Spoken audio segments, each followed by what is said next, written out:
life in general. So, I got 4 different perspectives on how people are ditching apartments and actually living in hotels. And a lot of times that could be like the furthest thing from somebody's mind is to actually, rethink life and actually just go and live inside a hotel. And, a couple different perspectives, is it good to like really like put all this out there and say, hey, I'm living at a hotel, with like a lot of the companies kind of look at these different videos and say, hey man, like if people are doing that, we could probably charge a little bit more. So check out these few videos, and I'm gonna come back with my commentary at the end. There are more people living in hotels and motels than there are apartments, and that's why hotels and motels do monthly deals, because at the end of the day, it's still cheaper than living in a goddamn apartment.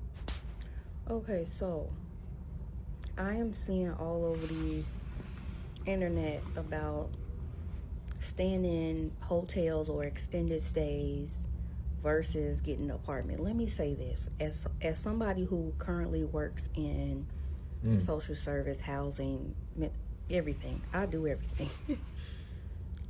I understand, because some people do stay in hotels that's typically because, one, they can't afford down security deposits and things of that nature to actually get into another apartment. The rents are sky high, and they're asking for 3 times the rent, which majority of us is not getting paid that. Let's just be honest out here. So we talking about low income families, people that have bad credit or evictions, and UDs on their name, that's putting them in a predicament where it's dang near impossible for them to find housing again because of that. And we know life is life, and so they do what they can, which they transition into extended stays. Now people are putting it out there saying, you should stay there. And I get the whole just paying the quote unquote rent or the fees of the hotel and not having to pay utilities or cable and stuff like that. I get their argument. However, these situations, these places need to be left to people who are truly in need of them until they can get out, because eventually they want to get out. No one wants to stay there in extended stays in hotels and motels for a lifetime. Nobody wants to do that, but they have to do something because they don't want to be out on the street, and a lot of the time they don't want to be in homeless shelters, especially if you are a parent with children. Depending on where you are, you have some pretty good shelter systems depending on where you are. But that's not always the case. When you put this out there and you say live this type of lifestyle when you don't have to, you are putting those people who are really in need of those situations, of those places, in jeopardy. Why? Because they're going to, the corporations are going to see this, and they're going to say, you know what, let's jack up the prices. And then you're taxing yourself and other people out of those places when they are really in need. So then they can only come in for a week or 2 weeks, and then they have to stay in the car when they don't have to, and they can go ahead and be in these hotels, these extended stays, and have a warm place and a bed to lay their head at, and their children if they have them. Stop making everything trendy. Everything is not meant for everybody's consumption. Learn how to move in silence, because you putting that out there could hurt and do hurt other people, and you need to take that under consideration. Simple as that. I went from living in a 7-bedroom, 2-bath house to currently living in a hotel. And I just want to sit and talk to you guys about that and about everything that happened, because I've been getting some messages about, oh my gosh, why are you living in a hotel? What happened? And I'm here to tell you guys what happened. So get comfortable, grab a drink, and let's start chatting. So my old house I lived in, like I said, was a 7-bedroom, 2-bath, and it was me, my mom, my sister, my brother, and my other siblings, and then my 2 other siblings eventually moved out. So it was just left with me, my mom, my dad, my sister, and my little brother. So just us 5 in the house. And so our house was great, y'all. That was like the hangout spot. If you know, you know. Everybody was at our house. And, you know, things happened. Like, my mom eventually lost her job. My dad lost his job. I wasn't working. I was trying to find work, and it was like so stressful.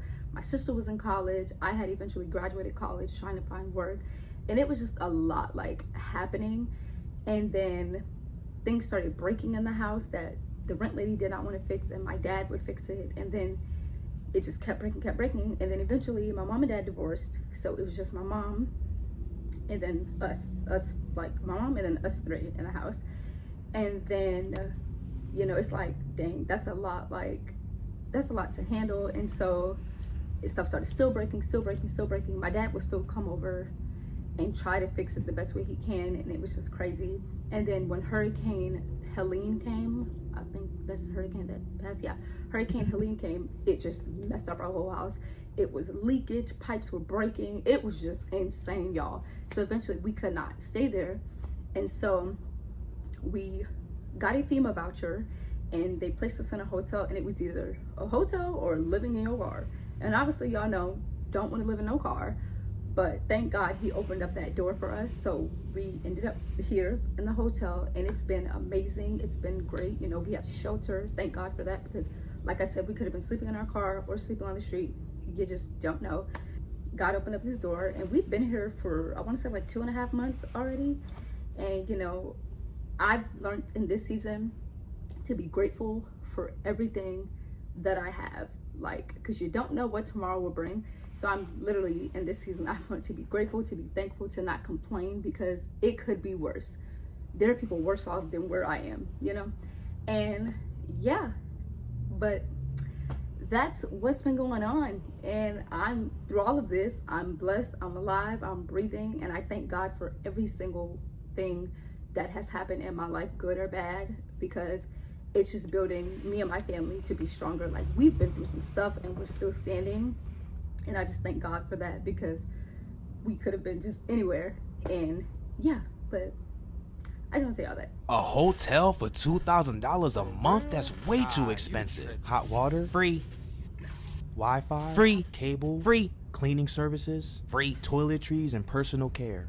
Free. Breakfast? Free. And consistent electricity? Free. We know what's included in the rent. We can use as much as we want. We can use it without having to worry about how much we're using. You'll never get that from an apartment. Never. It just comes down to being comfortable living in a small space. Which we already did consistently for 26,280 hours. The current housing market crisis pushed us to make this decision to live in this hotel.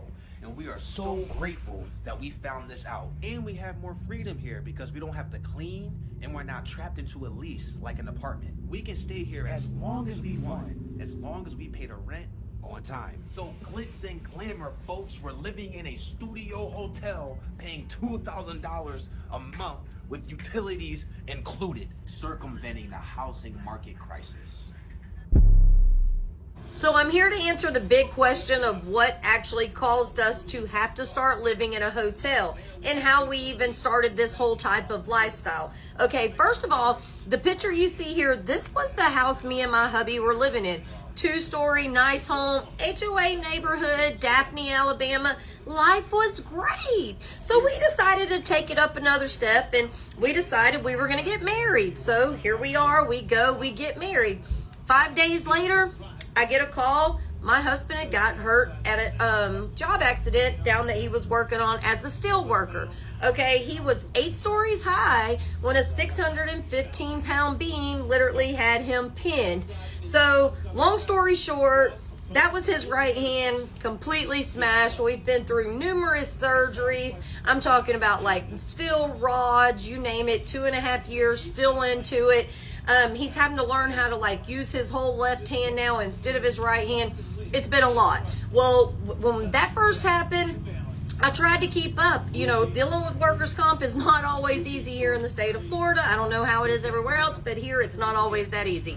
Anyways, I couldn't keep up with it on my own. We moved in with family. I did not like that at all. So we started just trying different hotels, and then we found different ones, and we started staying at ones that had the little kitchenettes and stuff in it. Started seeing how it was weekly. When we first started off, we were paying anywhere to $400 to $500 a month.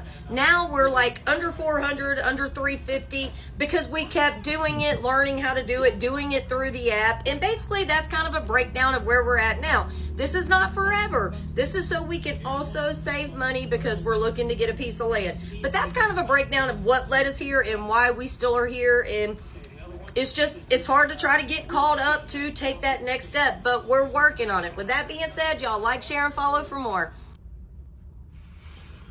So there you have it. You got a couple different perspectives. You had one lady, you know, her husband was in construction and literally he was injured, and it almost sounds as if that she really couldn't keep up with the bills. So ultimately, you know, with them just getting married and the whole nine, they actually had to move into a hotel, you know, just to get on their feet. And then we had another perspective where it was a fella and his lady. You know, they just talked about the amenities and just you could pretty much kind of walk away from living in a hotel without no consequences. You're not breaking any leasing agreements or anything like that. You're not under contract. And then you had another perspective from a lady. She was pretty much saying, like, you know, leave it for her people that actually really need it. And I think, and if you really think about it, as things become viral or spoken about quite a bit and often, then, you know, a light bulb very well could go off in some of these hotel chains head and just say, hey, you know, if people want to ditch like apartment, like the traditional apartment living, and live in our rooms, I mean, we can probably prorate it or jack the price up. So either way, man, you know, sometimes most people don't want to necessarily live out their car or in homeless shelters, you know, especially if you have children. You definitely want to keep them safe, you know. Let me know what y'all think, man. If you ever been, or if you knew of a friend or a family member that actually had went through this whole situation where they ditched their traditional apartment to live in a hotel. All right. Leave a comment down below, man. Let's get the conversation going. All right. I appreciate y'all listening to what I got to say, and I'll catch y'all on the next one.